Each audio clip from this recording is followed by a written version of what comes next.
I'm Nigel Gordon-Johnson and welcome to the Inspirational Fitness Show. My guest today is Mimi Anderson.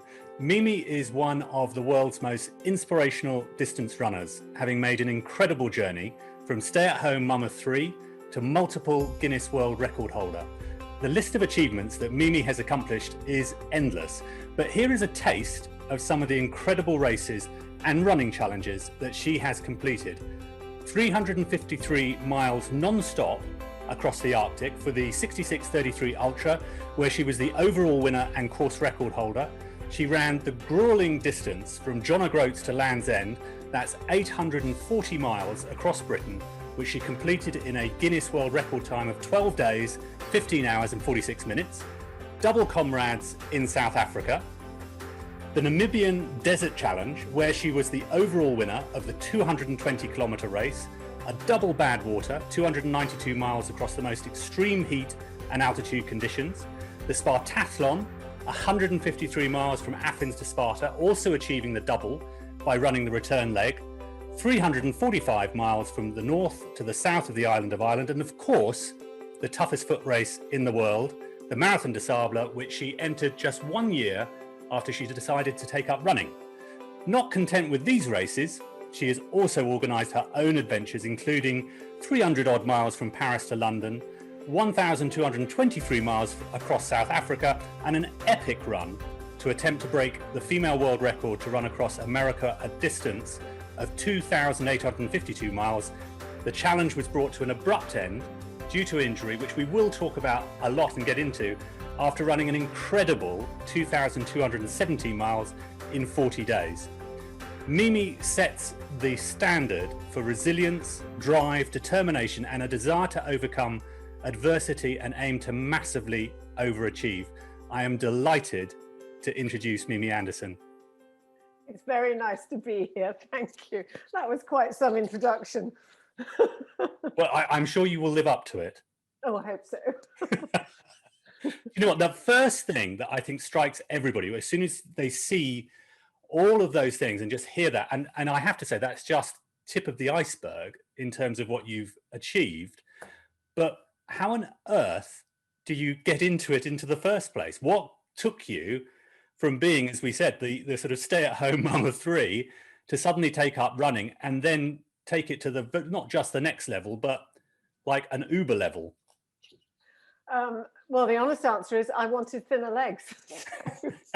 And I remember sort of saying to somebody as I was taking my eldest to nursery school in London, and I was talking to somebody about it, and they said, well, why don't you take up running?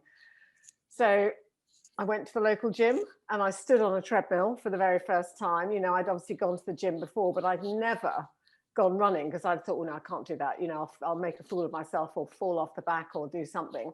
And, you know, back then in 1999, you know, you didn't really have, you didn't have the internet like we did now. So I had no idea what I was supposed to do at all. So I thought, okay, we'll do a little bit of walking and a little bit of running, and then we'll start increasing both and just go for there. So I aimed for a mile, which took ages. But when I eventually did that mile, yes, I was so pleased with myself. You know, that's like running your first 100-mile race. You know, it was just such a massive achievement. And then I did 3 miles, and then I went outside and ran 10 miles, and that was it. I was hooked. Absolutely loved it. And it's just amazing that you just then, sounds like you couldn't stop. I mean, it's you know, that to have that sort of drive to just keep on going. But then how do you take that leap from being on the treadmill and going an extra mile and this, that, but to suddenly going off into ultras? I mean, what was the first one? Well, the first big one was I did something called the Thames Meander, which was actually a training run for the Marathon des Sables. So I, again, never heard of ultras, didn't even know they existed. And I blame it entirely on one of my teammates, actually. She came into the gym one day with a magazine and said, right, I found our next race. And I just remember looking at the article, and it was sort of, you know, people in weird shoes or things on their shoes, which I later discovered were gaiters, running across this desert. And you know, blisters on their feet. And I just thought, my goodness, this looks amazing. You know, it was so different. And yeah, I told my husband gradually. I thought that was the best way to do it. And I think, I don't think he ever believed that I would get to the start line, which was interesting. But you can understand why. So that, you know, the furthest at that stage when I entered that race I had run was half a marathon. Wow. And for those that don't know, Marathon des Sables, I mean, what is that? It's 150 plus mile non-stop self-sufficiency, not non-stop, self-sufficiency race over 6 days in the Sahara Desert. And you have to carry everything that you need, so your sleeping kit, your food, medical gear, everything for the 6 days in a backpack and run in the heat of the desert. It sounds bonkers when you say it, doesn't it? It does sound bonkers. Yeah. And you did it. So this was what, 2001?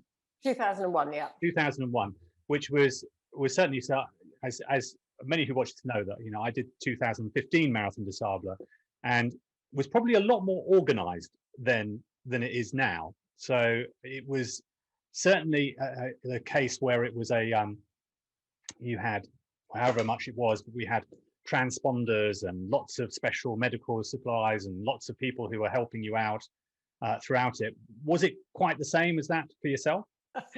Yeah, I think we had under 700 people doing it, which actually was quite nice. You know, you look now at all the pictures of the MDS and you see it's like a train of people, isn't it, going through the desert. And we didn't have that. You know, we did actually have moments when it was just the three of us because we did it in a team.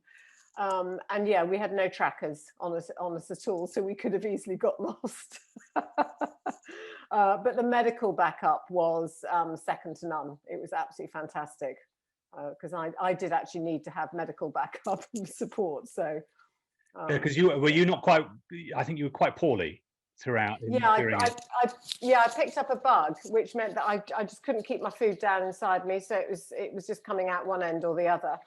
And it was very unpleasant actually in the desert. And at the end of day 3 we arrived back in camp, and I think we'd done 20 something miles, and I literally collapsed and had to be taken to the medical tent where they gave me 5 bags of IV drip.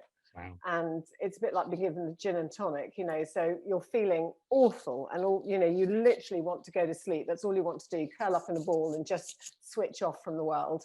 And as the IV drip starts working, you start sort of perking up a little bit and feeling, you know, quite good. And then, of course, I had to go back to my tent, and I had a couple of hours sleep. And then we got up the next morning and ran the longest day, which was 54 miles. Wow. And how did you feel when because obviously this was your sort of the one that you has sort of started you off. I know you did the one before that as a sort of warm up, but, you know, Marathon des Sables, and it, as you know, and anyone who's done it, it does live up to its billing of being the toughest foot race on the planet. It is a grueling race, and for you, you know, and especially if you have a bug or something like that, which is quite easy to pick up out there, it becomes really hard. How did you feel after that? I mean, what was, you know, whenever I finish a race, I probably do that sort of Steve Redgrave thing, that after every single one, I'll say, if anyone sees me put trainers on again, you've got permission to shoot me. Did you feel like that, or did you want to immediately go off and do another one? No, I think when I got home, I mean, there was a point during the race where, I mean, it had never occurred to me, I think very naively, actually, in hindsight, but it had never occurred to me that I wasn't going to finish this race at all. You know, I was going to start it and I was going to somehow get to the finish line. And there was a point, so on the longest day when, you know, I still obviously wasn't feeling very well, and we were coming up to the halfway checkpoint. And as you know, our plan was to do it in one go. So we were going to stop there, have something to eat, and then continue through the night.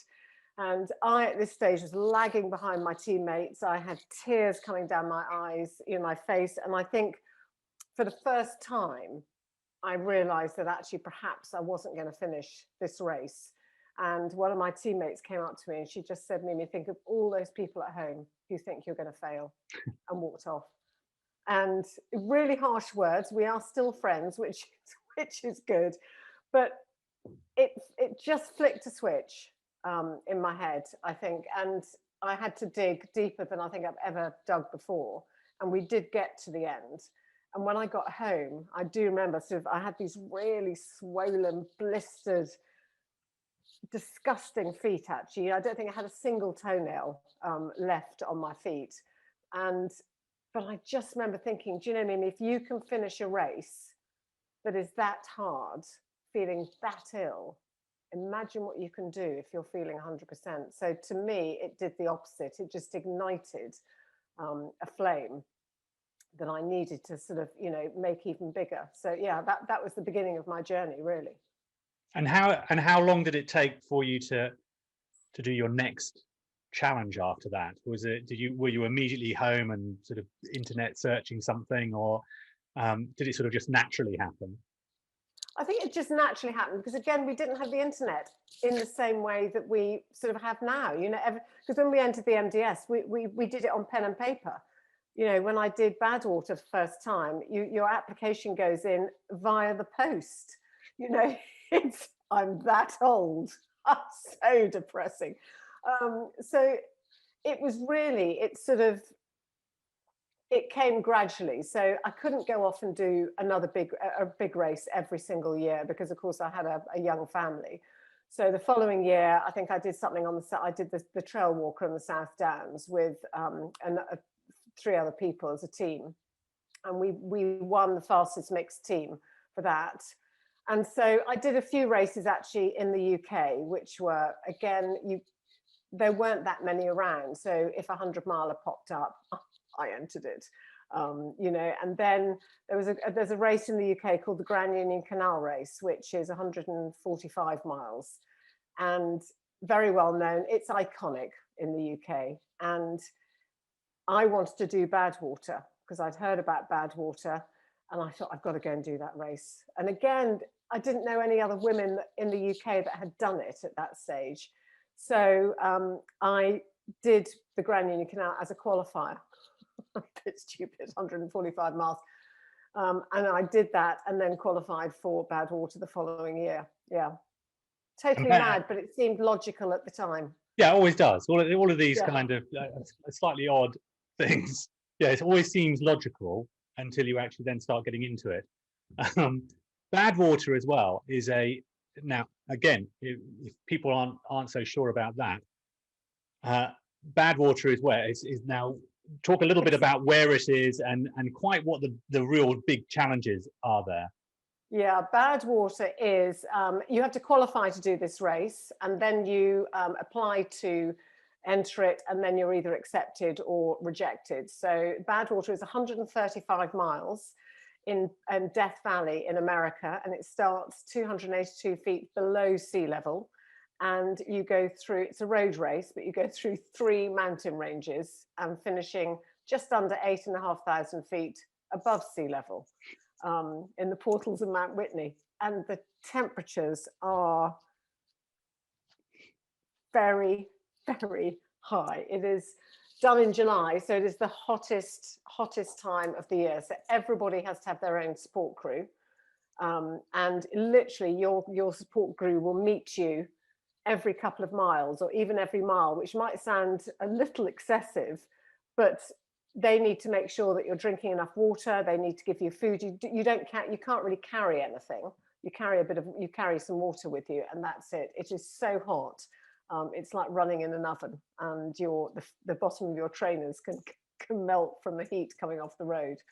I mean, it's incredible. I remember seeing an interview with Dean Karnassus when he was talking about it and how he ended up having to run on the white line because it was slightly cooler on the white lines. And I think there was one bit that he talked about to show quite how hot it'll be, where he talks about his support crew, and they said they were sort of driving along and they sort of gave him a toasted sandwich. And he said, why on earth are they, he's running along, why is he giving me a toasted sandwich?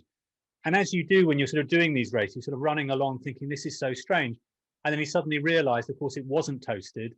It was just that by the handover and by the time he's got it, it was so hot that it had started toasting it. Yeah. Oh, it's unbelievable. I mean, you can't even, trying to describe the heat. I mean, it's just like putting your head in the oven, and, it's that sort of heat. And when you And you think as well, you do get sort of a wind as well, and you think, oh, that'll be fantastic. It'll sort of keep me nice and cool. No, it's a hot wind, So then you add the the hairdryer effect, but it is an extraordinary race. You go through bucket loads of ice and water and food and everything, but the crew have to look after themselves as well as you. So if they get ill, everybody then, you have to stake out and go to the medics and everything. But it is an amazing race. And you enjoyed it so much that you've done it twice. And Yeah. and as I mentioned in the bit at the beginning, I'm laughing because what other response can you have? But the second time you decided to do the double, which is basically you go and do it, and then what do you head back to where you came from? Well, no, the original race of Badwater was to go all the way up to the top of Mount Whitney. So it was actually 145 or 147 miles right up to the top of Mount Whitney. So to do the double, once you finish the race, you have to then summit Mount Whitney, which is another 11 miles up, and it's 4,500 meters. It's pretty high, and then you have to come all the way down and run all the way back to the start. Wow. So let me get this right. It's not like a few days later. This is like immediately afterwards. Yeah, so when we finished the race, we went back and sorted ourselves out and literally had a couple of hours sleep and then headed up the mountain. Wow. Yeah. As you do. What again, natural. Normal. Yeah, it's perfectly natural. It seems quite normal. But what possesses you to do? So I'd be really intrigued to sort of find out what's the drive there. Is it to try just because why not just do it, or is it because I want to try and get a record, or is it because very few other people have done it before? I mean, what was it for you that really sort of got you going to do this? Well, I think there were two things. One, I wanted to do it. I thought, okay, I've done the race before, and I wanted to go back and do better on the race, which I knew that I could do. And so I did actually manage to do that. But also, if you look, there's a guy who keeps all the records of everybody who has done the race and people who've gone up and done the double. And so he's got a record of everything. And there was a lady, can't remember her name, who had done the double. There are people who've done it 4 times, who've done the quad crossing, for goodness sake. Why would you do that? Even I wouldn't do that one. And she'd done it, and so she technically had, it's not a record, it's just an unofficial thing. She technically had the fastest double crossing for a sort of a female. So I thought, well, I want to do that, and I want to try and beat that time. So that was my goal. And I think I took over 21 hours off her time by the time I got to, but again, we had to keep records of it. So we had to keep a record of when we got to the top of the mountain and when we hit certain points. So my crew were very good at sort of doing all of that as well. And it was quite a relief to get back to the base and sit down. I would have think you probably need quite a holiday after that. But how long does that take you to recover? Because I mean, that's a pretty tough old endeavor for anyone. So it must have taken you a while to get back to sort of normal running again. Yeah, I mean, if I do anything like that, I take quite a lot of time off until I look lovingly at my trainers again. So as soon as I'm looking at my trainers thinking, I think we need to go and do a little bit of a run, then that's what I do. And up until that point, no, I don't do anything. But it was, I think when we were sitting after the race, we were having a cup of coffee with 2 of my crew. And so they said to me, so come on, Mimi, what are we going to do next year? So I said, well, I've been having this little thought about running the length of Ireland and going for the world record. And they instantly said, right, that's it, we're crewing. So that was it, that was sorted. And I saw that one. I mean, it's interesting when you do a little bit of research on yourself. I think I know of you quite well. And then you read some of the other things that you've done. I mean, the Ireland one I didn't know about, which was like, I mean, that must be, well, first of all, it must be really picturesque, I'd imagine, because Ireland is beautiful. Yeah, really beautiful. But how was that? I mean, if all the sort of challenges you've done, was it a fairly standard jaunt, or did you find that a bit more challenging? And I love that. I mean, it was I'd sort of set myself the goal of doing it in sort of 3.5 days. That was my aim. So it's 345 miles, and you can go either south north or north south. So I always think it's stupid going downhill actually if you're going from the north south. So I always go north south, and it's sort of it was one of those challenges that when you finish, I knew that I'd given it my all. I couldn't have done it any faster, any better. I think the only mistake that we made was my aim was to do, I think, 110 miles in the first 24 hours, or before I stopped for my 2-hour sort of break, if you see what I mean. And I was actually ahead of my schedule. So my bad time, I suppose, really is between 2 and 4, or 2:30 and 4:30 in the morning. So that's ideally when I should stop, have something to eat, do my 90-minute sleep, and then get going again. But because I was ahead of my schedule with my running, I stopped too early, really. And so couldn't get to sleep. And so I was then started running again at 4 o'clock in the morning. And my body's just going, don't like this, Mimi.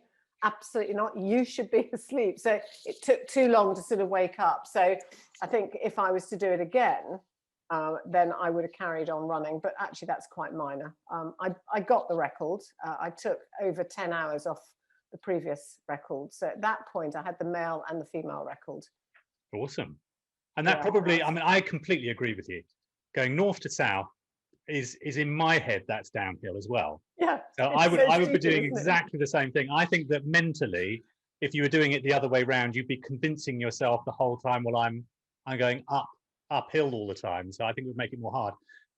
So clearly that must have been your thinking when you did John O'Groats to Land's End rather than the other way around.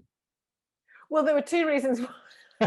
Two reasons why I did it that way around is so I actually had a first attempt in 2000 and when was it 2007 to do Land's End to John O'Groats, and I started from Land's End, and it was one of those things where I don't think, in hindsight, you look back, they always say a failure, is a learning process.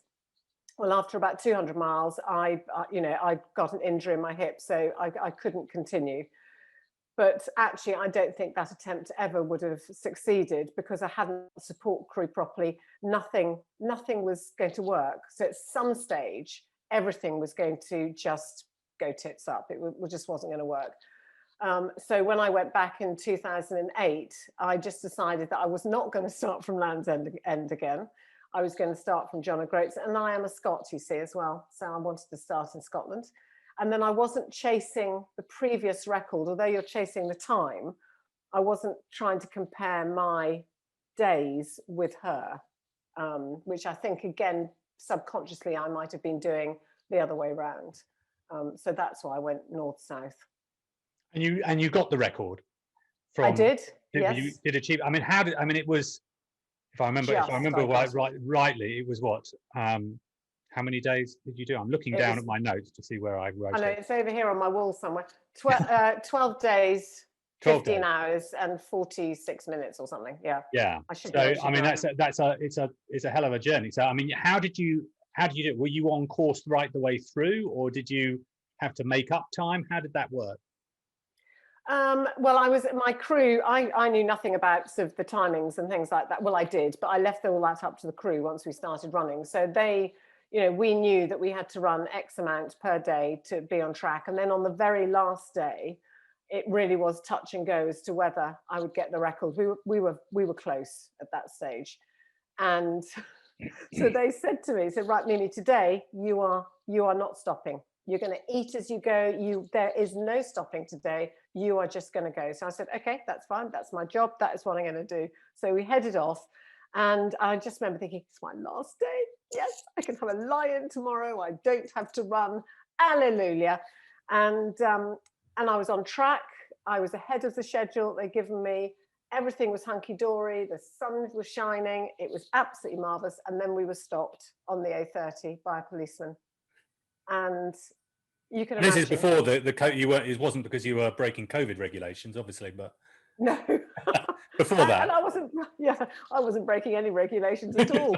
Very upset. Anyway, so I sat in the police car, the rain started coming down, and I just thought, actually, that's it. There's no way I'm going to get this record now.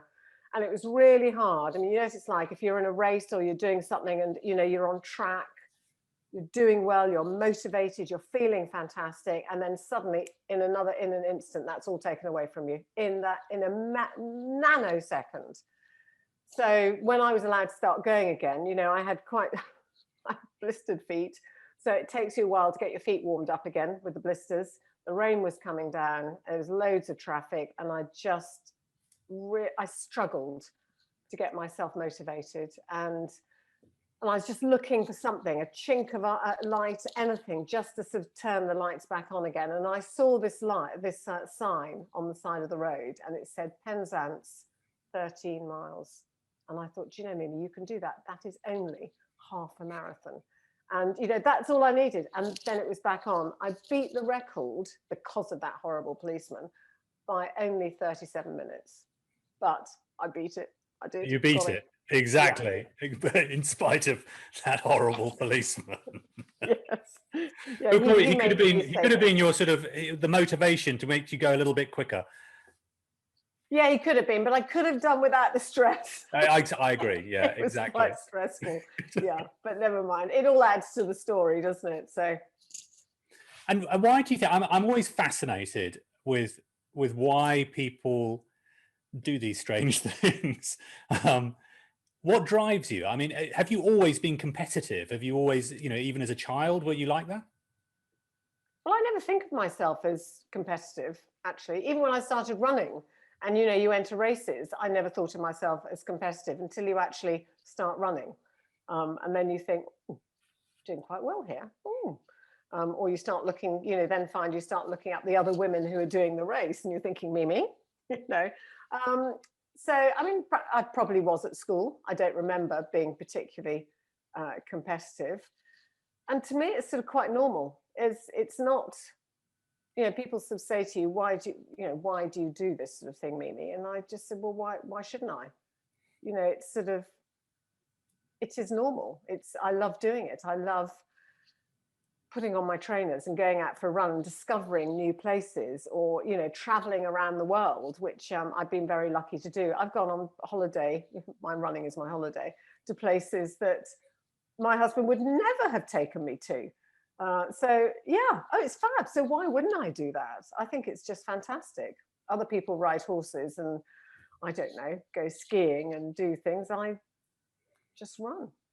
Just do a bit of running. Yeah, a little bit. But and it does show, though, doesn't it, that the sort of what you do find when you're doing these kind of extreme events of whether it's running or anything else, quite how much you can push yourself. Because I think that anybody, and the theme I always have with everybody, and I've seen to an extent with myself, is that you what you thought you could do prior to ever doing this kind of event, it immediately is blown out of the water when you actually conclude and do something. And you've really taken that to that limit. But have you seen that?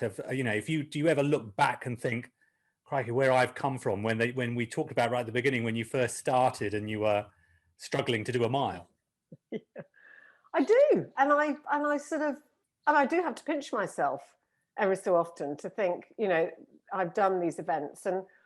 But I think for me, it's when I enter a race, so like the Arctic race, the 352-mile race, I had never done a cold race at that stage, or anything like it, but I knew I wanted to do it. So I just signed up. So I didn't sort of think about the practicalities or the scary bits or anything else in between. I just signed up for it. I didn't tell my husband for a little bit, actually, has to be said. I kept that quite quiet. I thought that was much easier.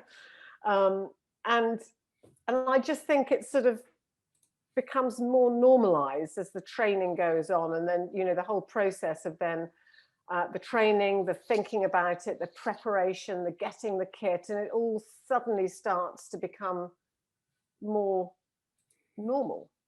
I don't think that really makes sense, does it? But it's sort of everything put together. And then when you get out there, I had no idea what lay ahead, absolutely none at all. But I think when you're put into a situation, you deal with it. You can't panic about it. You can't get all flustered and sort of like that. You have to deal with it, and you can have a sort of a moment afterwards when it's all done. But at that moment when something happens, actually your brain goes into a completely different sphere, and you sort it out. Whatever that issue might be, you find a way of coping with it. So the brain is very clever. And I think even more so when things don't quite go your way, and you have that sort of the massive lows and challenges that you have in there, and that sort of, I guess, sort of links into your attempt, which I think is probably even the biggest one that you perhaps have tried, going across America, which has prompted you even writing a book. So you've not content with running crazy distances, you're also writing books, because I think this is your second, is that right? It's my second book. Yes, I do it.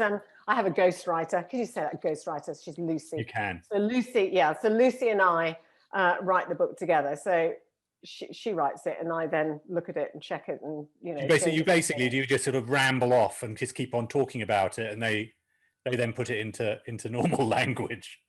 Yeah, much easier. Yeah, much easier. Yeah, much easier. Yeah. So the first book was a bit about everything. It was more about my John O'Groats to Land's End, with lots of other bits and pieces thrown in. And this one is really about America, the build up to America, the aftermath of what happened and how I felt, and then what I did when I finished. And it was a difficult book to write, actually. I did find it quite emotional, I think. Well, I think when you've gone, as we touched right at the beginning, it's a massive challenge. If you're going over 200 miles, that's a long way, but over 2,000 miles, that's an incredible distance of what you have to try and achieve. But to get so close and then not being able to continue, I don't mean to prompt. No. You've written about it. So. No, it's It shows, doesn't it? It is that is. I think that must take a hell of a lot out of you. But I mean, how did you feel about that? I mean, did you have an inkling? If you've gone that far, you must have been doing pretty well along it. But when did you start thinking this is going to be a problem, or did it suddenly creep up on you? No. So the pain in my leg, which ended up, it was my knee. Was causing me issues from about, I don't know, 3.5 weeks in or something. But it wasn't so bad that it couldn't be dealt with. I had physios and things with me, so they taped it, massaged me and everything, and they were absolutely brilliant. But I think it was the last bit where my body was then compensating. So I had this really weird sort of lilt to the left-hand side as I ran, which I have to say, looking back on it, looks hysterical. And I had to really concentrate on running straight. So because otherwise I felt that I would fall over if I didn't concentrate. And then it got to the stage where it was pretty bad. So we had that dealt with. And then on the 40th day, which is the day that I ended up stopping, I could barely walk. I'd done 57 miles the day before, and I got up in the morning and I couldn't walk. I did 16 really, really painful miles. And I remember coming towards my support car, and I just didn't know what to do. You can't take loads of painkillers. The pain was incredibly intense. I've got quite a high pain threshold. And this was a pain that I'd never, ever experienced before. And so eventually it was decided that I was going to go and have an MRI scan. So we went to the local hospital, and we couldn't actually have the scan until the following day.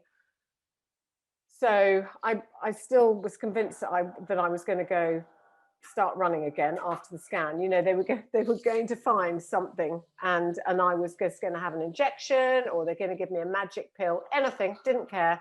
And then I could continue on my journey. So although we'd wasted time, I was still on track to get the record at that stage. I hadn't sort of lost out.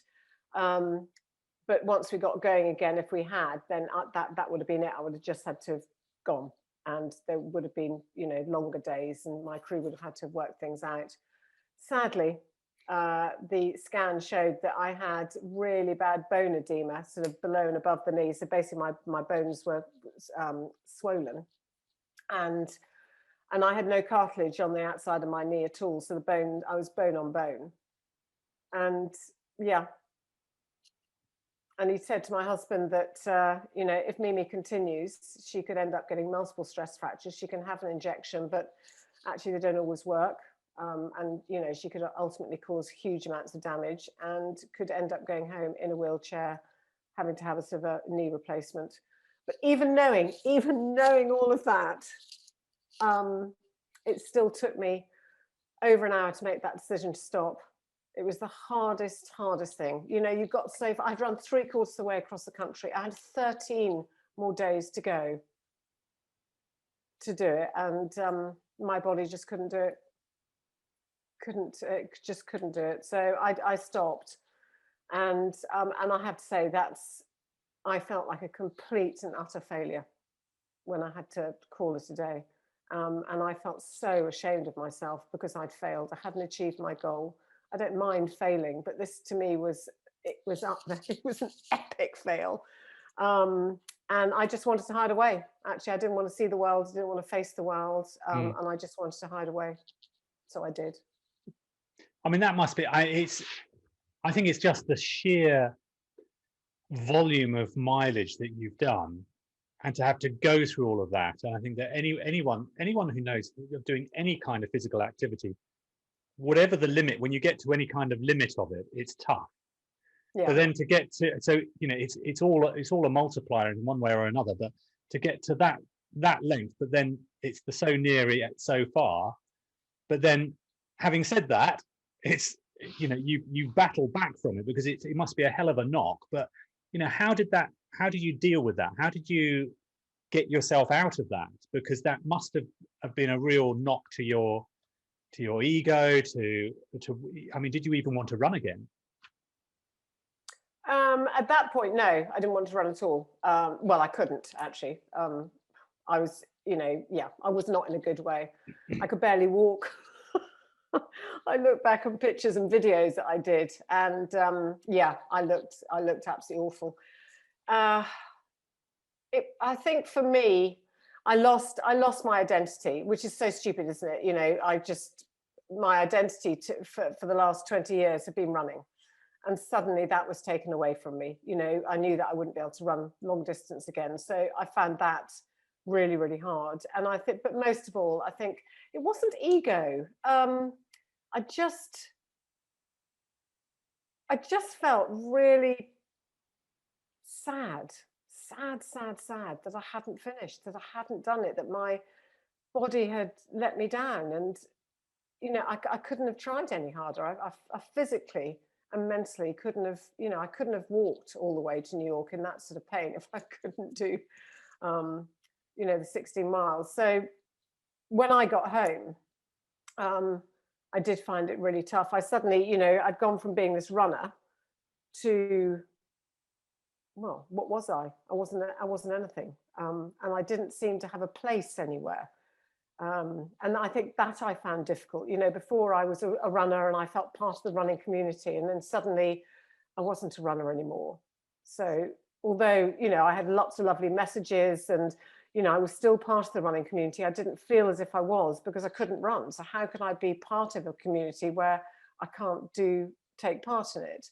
So I felt very, very lost. And I don't suffer from depression or anything like that. So, but I think that was the closest I got to it. And I did feel as if I was going into this big, big black hole. And I don't know why. I think I must have been doing a blog or something, and I Googled it. I Googled black holes. And Stephen Hawking said that if you find yourself going into a black hole, you can get yourself in, there's always a way of getting yourself out again. So I thought, right, what am I going to do? I've got to, you know, I can't keep on putting this misery, feeling sorry for myself, because it impacts not just me, but my family, my friends, you know, it ultimately affects everybody around you. So I put it out there that I was going to learn how to swim properly, overcome my fear of water, and do the front crawl. Still don't particularly like it. Not very good, can I just say? But I did it. And then I spoke to a friend of mine, and he said, Mimi, you know, why don't you enter a bike ride from Land's End to John O'Groats? At that stage, I had a hybrid bike. I didn't have a road bike. And I looked at this and I thought, well, that's way too expensive. I wouldn't have thought twice about it with the running, but because it was biking, I call it biking, not cycling. I couldn't justify the cost. Anyway, 2 days later, actually, I did sign up. But again, didn't tell my husband. I thought it was safer. But that gave me a purpose. That gave me something to look forward to, a goal. You know, I'd spent my 20 years plus working towards goals, working towards races, having something to train for, always having something in the diary. And then suddenly I had nothing, absolutely nothing, because America had been my total sort of focus. So that's what I did. I became a bikelist. And a front crawlist. And a front crawlist, yeah. Well, I did my first triathlon. Yes! Way to go, Mimi. I know. Terrified me, but I know, it's so silly. And it's made me think. So when you did the American thing, you where did you start from? Started in LA, and the aim was to finish in you actually New York. finished. And you actually finished where? In Indiana. In Indiana. Yeah, we just missed we were that close to the next state. So I'm just wondering whether you must then have the record for the fastest LA to the end of Indiana. You know, Put in for that. That's another Guinness World. I bet no one's done that. One day I'm going to go and cycle across America, but you know, I think, but not for a bit. Exercise the demons then. Yes, I wouldn't do my same route. I'd find a different route and perhaps make it longer. You know, you can wiggle around a little bit more. But I did, you know, for all although it didn't succeed, it didn't go as I planned. It was the most extraordinary adventure. And I did see the most beautiful things and the most, you know, I had a sunrise every single morning that was breathtaking. Didn't often see the sunsets because, of course, they were always behind me. But I met some fantastic people. I met a medicine man who, you know, gave us a blessing. You know, it was magical. So even though I didn't complete it, I did have an extraordinary experience. And the new book, Limitless, is called. Yes. And is it primarily about the American experience? Is it or is there some other areas that you've done? Or have you just put it just purely about that experience and how that affected you and what happened there? Well, it's about, the main bit. Well, no, it's not the main bit, actually. So it is about America. So build up to America, why I wanted to do it, about the event itself. So we do each state at a time. So everybody will know how many miles I covered in each state. And then basically the aftermath, so how I felt, what I did, and, you know, what I'm wanting to do in the future. So, yeah, so although I can't run, I can do other things. So I'm now on 2 wheels rather than 2 legs.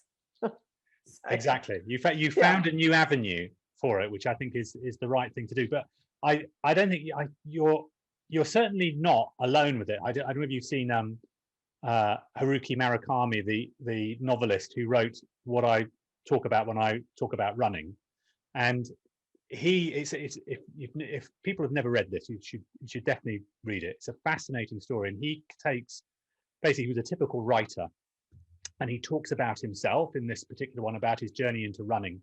And he started off as being a typical barfly type. He just smoked heavily, drank a lot in Tokyo, never did any exercise, and then talked about how his journey went from, I've just got to stop doing this. I've got to stop smoking. I've got to stop drinking. Why don't I try running? So he started the running, and a bit like all of us, when you start, you're struggling to run a mile. And he, of course, found it even more of a struggle because he was smoking and drinking as well. Yeah. So he stopped all of that, and then he went in. He started going into marathons, and he thought that was great. And he talks about his first ultra marathon he did, which was around one of the large iconic lakes in Japan, and I think it was around about 140 miles, around about. It was a long one, and he talked about the sort of first half of it. He was doing really well, and then suddenly everything went completely wrong, and he struggled, and the old lady that he'd passed, several hours ago went toddling past him, and he realized he's going to be in a lot of trouble. He finished it, but the thing he talked about was it was such a tough experience for him that he fell out of love with running. He struggled to think, well, what do I do next? And he didn't really want to go and do a marathon, and it took him, he said, at least 2 years before he could then go back into it, sort of a bit like when I find my love for my trainers again. And he talks about that quite emotively in there. So I think it's an experience that lots of people have. Perhaps yours is obviously a bit more extreme in that it was quite a distance that you were in to do that. But we talked about this earlier on, about how your experiences and how that, the power of the mind over how you feel, and how that can sort of transpose to people, not necessarily ordinary people, but ordinary life and what you do. I mean, how's your experience of that? Is that something that you can see easily that can transpose, especially in times like we are at the moment, where people are struggling to find jobs, and things are tough, and they seem like they're in that black hole? How do you think that sort of experience that you've had can sort of transfer to people in ordinary life experiences? Well, I think one of the things, my running, and with this pandemic, actually, my running has really helped, because it does make you more resilient. And, you do know that, I've lived most of my sort of, last 20 odd years being comfortable, being uncomfortable, if you see what I mean. So, but I think there was a big thing, wasn't there, when the first lockdown happened, with people, setting challenges and saying, you must do this and you must do that. And that's great for some people, but actually some people were mentally really struggling with actually just getting up in the morning and carrying on and doing their day-to-day stuff. So I think, and individually, I think we all have to find our own sort of path, whatever that might be. So it's small steps, isn't it? It doesn't matter what everybody else is doing. I certainly have seen it a lot of people who see things that on first looks totally insurmountable. How on earth am I going to get out of this? And whether it's, I've been on furlough for the last 6 months, how do I ever find a new job? How do I get out from the sort of malaise of just not wanting to go and run? I'm in lockdown. And I think when you see things and the challenges that you've done, it sort of shows and proves that, you can do all of this. And it's about having that ability to be able to plan it, having faith in the fact that you can pursue a goal and you can keep going, and having that determination of knowing that no matter how much you think you're about to give up, you have so much more to give. And that's the lesson I've always found from it, is quite how much more the human body can do, far more than you ever think you can. No, absolutely, yeah. And even with this lockdown, the motivation, all the races were cancelled, weren't they? And as you said, people are staying at home, people lost their jobs, and then suddenly our goals, whether that's in business or whether that's from a running point of view, they're all taken away, and you're left with absolutely nothing. So that's when you think, okay, well, I haven't got that, so what else am I going to do? So it's perhaps finding a smaller short-term goal that you want to aim for, or and then that'll lead to something else. But it's I like to have little goals to and routine. That's the other thing. It's not too routine, because actually my children say, Mum, you're so boring with you're going to if you get into a routine. But I like to get dressed. Lots of people like to stay in their pajamas. That's fine if that's what they want to do, but I find getting dressed, it starts the day. It's you know, again, it's a goal, isn't it? So it's just little things, going for a walk, sitting down on your computer for, even if it's only for half an hour, to do a bit of work or to do something. It's little things. It doesn't have to be massive. But no, we are all capable of achieving things that we never thought that we could achieve.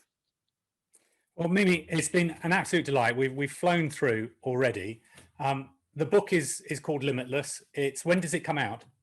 11th of March. Yes. 11th of March.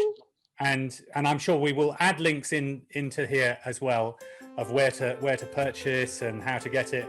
Good luck with that. Mimi, thank you so much for your time. It's been an absolute pleasure. I feel exhausted just talking to you about all the things that have taken place. But if anything, it certainly motivated me to go out and perhaps do a little bit more than I should have done, in spite of the cold weather that we're experiencing now. But thank you so much, and look forward to catching up again soon. No, thank you for inviting me. Thank you.